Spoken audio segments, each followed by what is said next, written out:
तुमच्याबरोबर सुद्धा असं कधी होतं का की रात्री झोप येत नाही आणि सकाळी मात्र डोळे उघडतच नाहीत? माझ्याबरोबर तर हे दररोजचं झालंय. रात्री मी लेट झोपते आणि त्यामुळे सकाळी लेट उठते.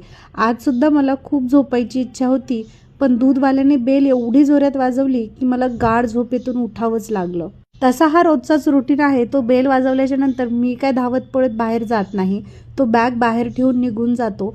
बट आज एवढं जोरात वाजवली, मला असं वाटलं की त्याला काही काम असेल. बट बाहेर जाऊन बघितल्यानंतर कळालं की बॅग ठेवून तो निघून गेलाय. अजून थोडंसं झोपायची इच्छा होती, पण लगेचच दूध तापवायला ठेवलं आणि म्हटलं झोपूया, बट अगोदर ही जी भांडी आहेत ती लावून घेऊया, कारण थोड्या वेळाने मावशी स्वयंपाक करण्यासाठी येतीलच. बट भांडे लावू लागले तेव्हाच इवाचे डॅडी सुद्धा उठले आणि मग नंतर विचार केला मी की आता काय झोपणार. आजची अर्धी कामं तर डोळे बंद करूनच झाली. त्यानंतर ब्रश वगैरे केला आणि ब्रश करते वेळी मला बेसिनच्या खाली इवाचा हा ड्रम सापडला. तो ड्रम तिने चक्क लपून ठेवला होता. मला असं वाटलं होतं की तिने सहज ठेवलाय, बट नंतर कळालं की त्याची जी दोरी आहे ती तुटली होती आणि ती लपवण्यासाठी तिने बेसिनच्या खाली टाकून दिलं. असा एकही दिवस जात नाही ज्या दिवशी इवाने अशी काहीतरी खोडी केली नाही. आणि जेव्हा ती काहीतरी खोडी वगैरे करते तेव्हा तिने सगळं लपून ठेवलेलं असतं आणि थोड्या टाइम नंतर मला ते बरोबर सापडतं. असो, ब्रश वगैरे केल्याच्या नंतर किचन ओटा परत एकदा व्यवस्थित क्लीन करून घेतला. रात्री झोपते वेळी क्लीन केला होता, बट कॉक्रोच वगैरे येतात म्हणून व्यवस्थित परत एकदा धुवून घेतला. एका गॅसवर चहा टाकला आणि एका गॅसवर गरम पाणी केलं. तेवढ्यातच मावशी आल्या.